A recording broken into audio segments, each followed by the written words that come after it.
Welcome to Flex That Worx, a podcast for anyone building, managing, or growing a flexible workspace without making things more complicated than they need to be. If you're running a single co-working space, juggling multiple locations, or overseeing a growing network of spaces across towns or cities, this is your space. It's for the operators, the managers, decision makers, the people doing the work to make these places run. This is Flex That Worx, scaling your workspace made simpler and less stressful. See you in the episode. Hello and welcome back to Flex That Worx, powered by Baseworks. Today we're going to chat about empty desks, missed revenue. So one thing we chat about a lot, we felt we should record it, is underused space. Now there's different reasons for underused space. One being poor UX on tech that you might be using, UX being the user experience of tech that you're using, maybe holes in a process that you feel is actually working pretty well, but maybe you haven't mapped out the user journey and people are dropping off at some point. And maybe there's a whole lack of visibility of a space and people don't even know you're there and they're trying to find you. Maybe they found you and they're trying to book you on your space, your flex space, your co-working, hot desks, whatever the case might be. It's just not available. You're missing the revenue. So we'd love this to be like a solutions driven episode. We're going to give you some real tactics, some real takeaways. And we're speaking here to spaces that might be greenfield, just starting out, trying to get the all important kind of footprint up and running and working for your brand, right up to spaces that have multiple sites across either the same city or different locations, and maybe you're seeing more uptake in one place and it's not making sense to you why you have this unused space in certain locations, not in others. So Graham, this is something that you've seen coming up quite a bit when we've been speaking with spaces, right? Obviously Graham has actually operated spaces himself in the past. That is why Baseworks was born. That's actually where the need for the tech that we build came from. But enough about our tech. I'd love to hear, Graham, about spaces that you know aren't up to full occupancy. Yeah. What leads to empty desks and empty offices? Because of course, from the spaces we've been chatting to as well, Graham, we know a lot of places are moving away from just the hot desking. Yeah. I think dedicated desks are more common now, dedicated offices, meeting room space, some event space. But if we're talking about that core use case of offices, people trying to shift office space, all that. There's a few things. One of them straight off the back could be awareness. Just because you built it doesn't necessarily mean they'll come, as the movie line says. You need to let people know you're there. Get involved with what's going on around you. I'll generally lean into rural and towns as an example first. It's very easy to get well known in these spaces. There's no competition generally. There's generally local chambers and things like that. Then there's other things like, certain interest groups that you can open your space up to. And everyone you get in the door there is another word of mouth promoter with your business. So that's one way to build awareness. In cities, it becomes a little bit more challenging because of we spent time last week in Manchester, Amory, and you saw yourself, the offering they have there is immense. It's a really mature market there. And you can literally get everything from a hot desk to an outdoor office for your corporate team, if you like. They don't suffer so much with empty spaces because of the demand in urban. So urban is its own level of same problems, different way to solve them effectively. So it's all about how you stand out in those markets if you want to fill spaces. And it's also about understanding the clientele that you're going after. Is it we had a great chat with a company not so long ago who were very unapologetic about the fact that they're very expensive, but they know their niche. Their niche is C-suite business owners. They don't do middle management or anyone below. They will book your barber for you, book a taxi for your client if they're coming into the airport to get them whisked down to the space. So they know what they're going for and they're very clear on their clientele, and that's how they fill their space. They just focus on that. So if you try to be all things to all people, you'll fall down. In an urban setting, I think that's something to be very conscious of. The other reason that your space might not be filling as you'd expect it to is exactly that. The user flow. You may have too many touch points, or it may not be as easy to transact with you. So talk me through what you would expect to see as like an optimal kind of user flow. Like in this day and age, shall we say, what kind of experience should a member be having when they try to find and book a space? Give a search. I find the name of a space. I click the website. I see the offering I want. I press the button, I put my card details that are already loaded into my browser, hit the Apple Pay, Google Pay, whatever it is, bang, I get a receipt, I know where I'm going. We do that with everything else except co-working at the moment. People are using the word e-commerce now when it comes to co-working, and it's absolutely driving bananas. I saw a clip from our RT about e-commerce 30 years ago. It was a clip from 30 years ago. They were talking about e-commerce. Why people are still talking about e-commerce and carts when it comes to co-working blows my mind. When we're making bookings, they're bookings. We're booking hotels rooms. We're booking. I just, it blows my mind. So I just think, why do we as an industry, well, not we, but why does co-working industry make it so hard to transact? Everybody's still heavily reliant on CRMs. Fire them down the pipeline as quick as you can. Give them a free desk. Get their butt on the seat. Take their $20 off them. Show them to the seat. You saw yourself even. We tried to get a meeting room last minute in Manchester. We went into a space that shall remain nameless. 2 receptionists looking at me. I had 10 minutes to book this meeting room for the meeting that we had. It was 10 to 2. I went in. They watched me sign up for their app in front of them. You saw this. Then after I signed up for the app, it was Manchester, and I ended up going to. They had 2 spaces in Manchester. I selected the wrong one. I had to go backwards. And then by the time I got to it, I could only book the space from 2:30, even though it was now 10 past 2. They made me pay, all well and good. And then they handed me the fob and pointed at the space and said, it's down there on the left. I had to find my way down with your good self, turn on the light, and get into our meeting 10 minutes late. First of all, what's the point in having 2 receptionists? And second of all, what's the point in having an app? Only for the fact that I was stuck, I would have gone across the road, set up an Acosta, thrown on my headphones. But because it was the meeting that it was, and we got caught on the hop, that was the experience we had. So that could have been an empty meeting room, only for the fact that we needed that space at that time. So that's an example of reduce the bloody friction, let people give you their money and find what they want, whether it's a desk, dedicated desk, or meeting room. Composition of your business model. I think that's another reason that you might have empty space or excess things or services to sell. I think when you're starting out, it's very easy to have your business model in play. We're going to do this, we're going to do that, and we'll fix that. But then I think it's up to the community or the surrounding audience to define what your business model is. So whether that's switching more to dedicated desks, maybe that's putting up a partition, putting in a glass wall, adding more owned or offices, which are becoming very popular now. Getting rid of the big event space. It's flex work, it's flex spaces, make them flexible, build in that contingency, keep listening to who's coming in the door, have a look at what's going on around in the greater area as well, and make sure that you're not overlapping, that you have something different to offer. And again, make sure that you're sitting in the niche that you want to sit in. As I mentioned about the space that are like super high-end hospitality, you go all the way to the end to fast food equivalent, which is a hot desk for a day. McDonald's, you don't expect to get a knife and fork. So people are happy to take that service level for what they want. I think what's happening at the moment, Anne-Marie, is we're starting to see all of that kind of section out. We were in a wonderful space in Manchester that was very focused on sustainability. They didn't do anything without looking at it through a sustainability lens. We made the joke about buying toilet paper. Like, they're gonna have the sustainability question around that. But they were doing great things with furniture. They were buying all upcycled furniture, very conscious on where the food was coming on, the food miles, I suppose, that are attached to all of that.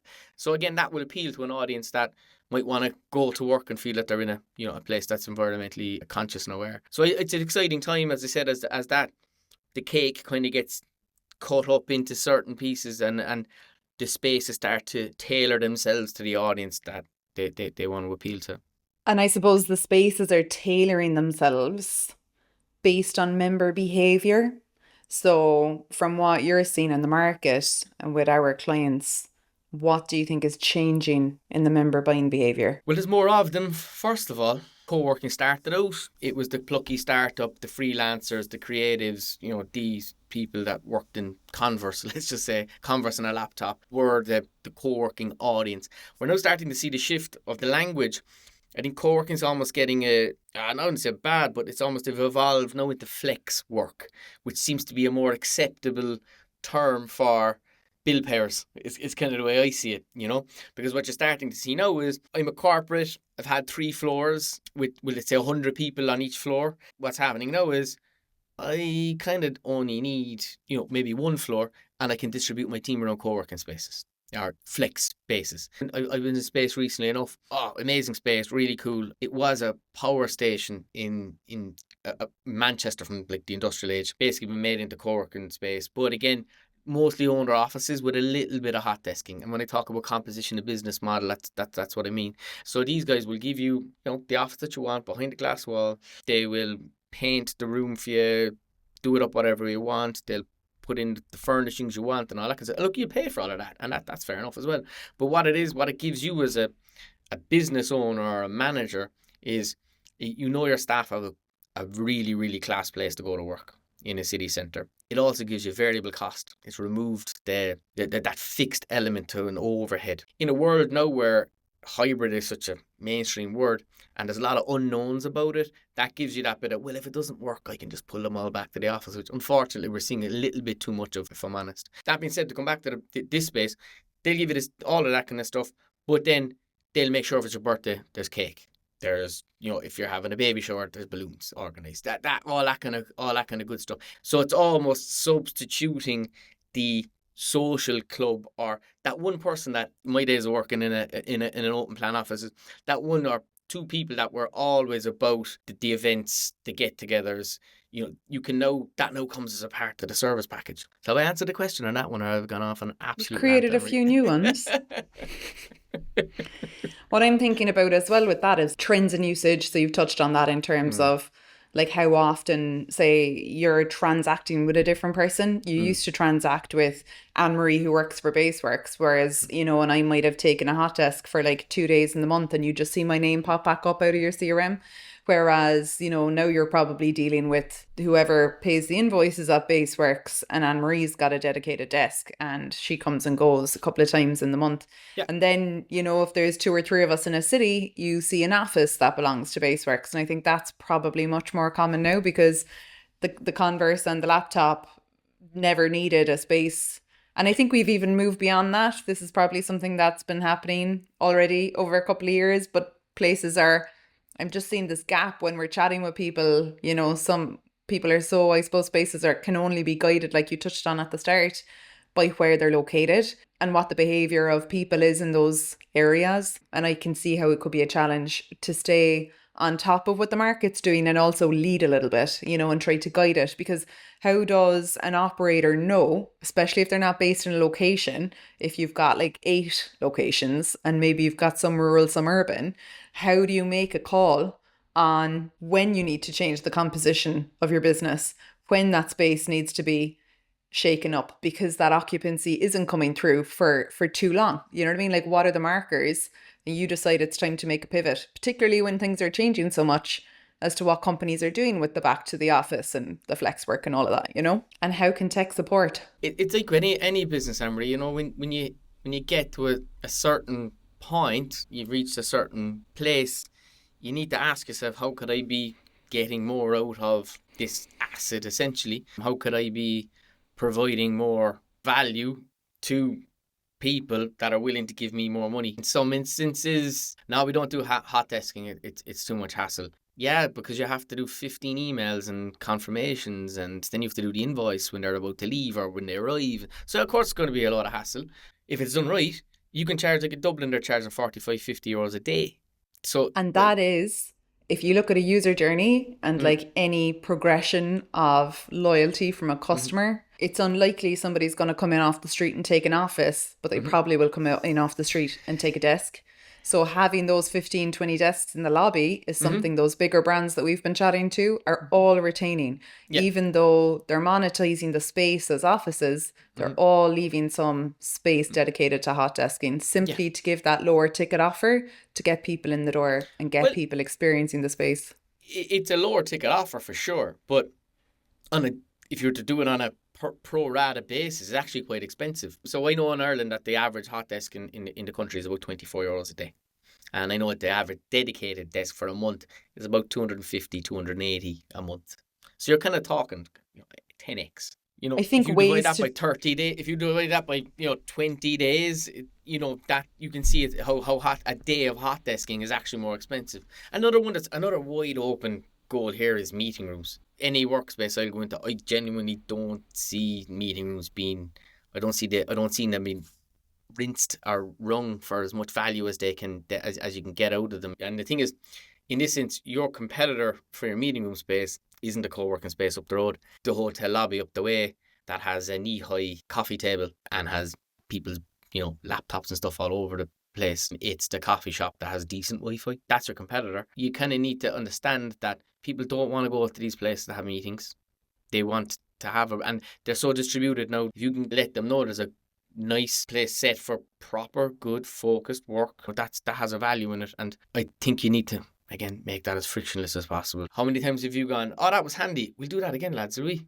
So, you just need to build, you just need to create that with your meetings, and before long you'll have them humming, What do you think spaces are missing? If somebody came, like when you speak to clients who say, look, we're doing all right, but we could be doing more. I know I get asked a lot, what are other spaces doing, because the meeting rooms are hard to shift. And we have some clients who are back to back on bookings and they're not concerned about occupancy at all. What do you see is the difference between the two typically?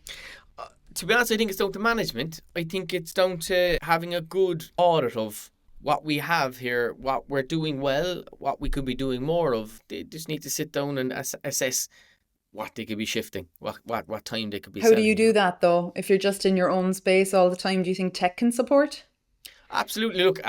Look, it's tech can support all day long, and that's a no-brainer. But what I would say is maybe have a look around, see what other spaces are doing, see what meeting, like I've already given an example of how not to sell meeting room space, actively promote it. We live in a world now where a lot of people are working in a distributed manner. Look around and see what companies are maybe 50, 60, 70 kilometers away, and understand that their people could be in a circle around that, and maybe appeal to them and say, look, have an off-site day in our place. Give it them for free. Give it them for a reduced cost. Again, it's actively promoting, having a meeting with it. Tis grand, so people come in every now and again. It's our hot desk business. It's okay. Are you actively pushing that? Are you putting effort into it? Or is it too much of a headache when you do get the business?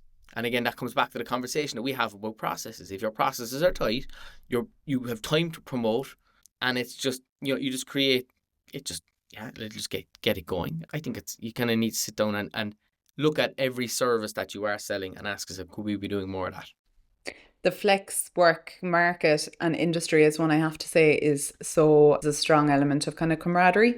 I think a lot of industries they have a lot of competition, but certainly there seems to be a huge appetite to understand what's going on in different spaces and to share what's going on. Yeah, I heard a word. Not to be too warm and fuzzy, but that is the reality that I see. I heard a word called co-opetition. Okay. We'll leave that there. Co-opetition. I was chatting with an operator and I had asked her what was the most beneficial thing that's happened to you for the success of your space. She's running a really successful space on a peninsula of all places, like next stop New York, she's in the Atlantic. And she said over the past kind of 2 years since she started operating the space, she came in to manage it. It's not her own. It's kind of community funded. But she has a massive background professionally, very strong background, but flex space operations are not part of it. She shared that the number one thing that moved the dial for her was boots on the ground, chatting with the other operators, to your point. So yes, it meant time away from her business, and we know how many hats operators wear, but she prioritized getting out and about and speaking with other people and picked up a couple of nuggets that have really moved the dial. One thing she actually was very enthusiastic about was events for her space. Now, we talk about this all the time and people kind of nod as in, yeah, I know. However, having a platform where people can book an event on your software, they're not on Eventbrite, they're not sending a Facebook email form, they're actually on your software. They don't need to set up an account. They can you can promote and they can find and attend an event, transact if there's a charge, blah, blah, blah. Yeah. The similarity that I heard was, it's like when you walk past a bar or a pub that you'd love to try, but none of your friends go there. So you don't go because you're on your own, right? Yeah. Whereas if there's an event on, you will go on your own because potentially, and then it gets you in the door. And so maybe you're not even, and then you think, God, I could work from here for a day. Like chances are it's not a million miles from your house. Then you go in and you use one of the 15 to 20 hot desks for a couple of days. And then you say, do you know what? I might run a couple of meetings here, or I might take an office here. I must get on to my boss. Event, Anne-Marie. I think events are great because they remove that apprehension that we all can have to go in the door, as you said. Yeah, so I think there is an appetite for, I think we talk a lot about community with established members, and I think it's worth putting like intentional effort into the journey of a new customer and nursing them down the line. A bit of And that, nurturing going on and having intention about each stage. Because, like, I think co-working started out with the idea of being quite transient. And I think mhm, that's really shifted yeah, now. And yeah, just because you don't see somebody every day of the week, their house yeah. probably hasn't moved. They're still in the vicinity, you know? And that's the thing. Like, I mean, here in the Ludgate, our community, like, we have a community WhatsApp group, right? And it's run by the manager here. And the amount of people that don't come in anymore for, like, they've moved on, they've got new jobs, they've left the area, they're still on the WhatsApp group, and they'll come down, they'll interact, and it's like, so it is the question. Like, I suppose you have an internal and an external community. Like, the internal is who's here right now today, doing the baking competitions that we have in there and all that kind of stuff. And then you have the external community, people from the chamber, Coder Dojo, something that the Ludgate here open up to kids in the locality, and effectively their parents come in as well. CRMs are a word that are bandied about quite a bit in co-working, and it's all about pipeline and moving people through the pipe and getting them to transaction. And I'd question, with the approach you've taken, it's that slow moving but really solid type of base of a pipeline. It's a slow moving sales cycle, but when they do land, and they're generally come from a more committed position, and then they become massive advocates of your space as well, and Yeah. they're selling it on your behalf. So I think if we're coming from an urban space, chances are Mm-hmm. you're competing, as you say, with the cafes and the other co-working spaces. Mm-hmm. And I think if we're in a rural setting, you're competing against somebody's living room Mm-hmm. or the main hotel in the village or any other space where somebody might set up to work. And I think whether we like it or not, if you're focused on community or profitability or both,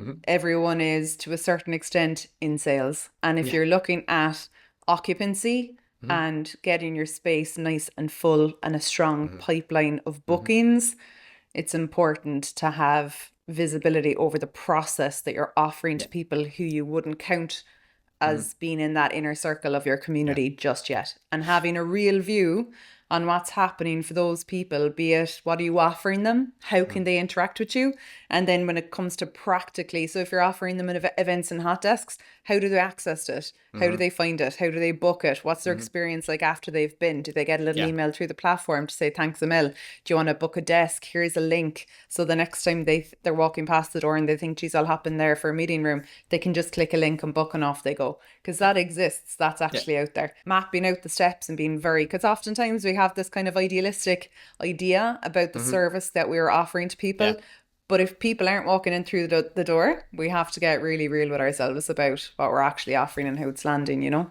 Just to kind of wrap up in the events piece, I mean, we've all been there where a buddy has said, "Will you come along to this thing to me?" What thing? Just this thing that's on tonight, and then you end up in a space. So I've seen that happen countless times with the events I've run. You get, "Geez, I didn't know this was here. This is brilliant. I'll be back tomorrow." You can't underestimate that kind of exponential word of mouth effect that events have. But one thing I would say, and it's just simple practice, and it sounds so obvious, that if you are running an event and you're staying back after hours to run the event, which a lot of managers will probably relate to, before it kicks off, it's your duty to you and the business to stand there and say, "I'm me. This is what I do. This is the space. This is what our space offers. We can do this, this, and this. Thank you for coming. Enjoy the event. And look, I'll see you around." That way then it personalizes the space. And again, like that, you know who to walk in. And again, look, I've run so many events that people know you because you've stood up and said this. You might know, you're not going to remember every face. You've humanized yourself and you've humanized your space. So as you said, Anne-Marie, you're happier then to kind of go, do you know what, I'll go in there. Anne-Marie sound. That is such a simple but incredibly effective way. And like to your point, you can use this space for events. You can use, so you can open up all these ideas. You can plant ideas in the minds of the audience. And again, they'll go away and again, they'll have that exponential word of mouth effect for you and hopefully come back to your space. Absolutely. And if it's tech that you're relying on, if you're operating at scale, and you don't necessarily have the manpower or you can't, you're doing that human element to get people in, Mm-hmm. but you're also operating at scale, be super crystal clear that your tech is not letting you down or your Yeah. process is not letting you down. Because to your point, to loop back to where we started, You know, if I had the option to walk out that door from that meeting room that day, we would have been gone. Yeah. The cafe across the road had no plugs. That's actually why we couldn't go there. That's the only reason we That was the only persevered. There were reason. no plugs and we had to get on this call. But as it stood, we lost an hour of company time because there were 3 people standing watching you. And that's something that really stuck with me. And that's a big brand. That's a big space. Their bills are not low. Their bills are not cheap. No. And that's the way that space is working. Graham, great chat. Yeah, Thanks a million for your time. Thanks for tuning in to Flex That Worx. If you enjoyed this episode, don't forget to follow or subscribe wherever you get your podcasts so you don't miss our next episode. Connect with us on LinkedIn, watch the full episode on YouTube, and you can explore free tools and resources over at baseworks.co. This is Flex That Worx, powered by Baseworks, here to help you scale your workspace, making it simpler and less stressful.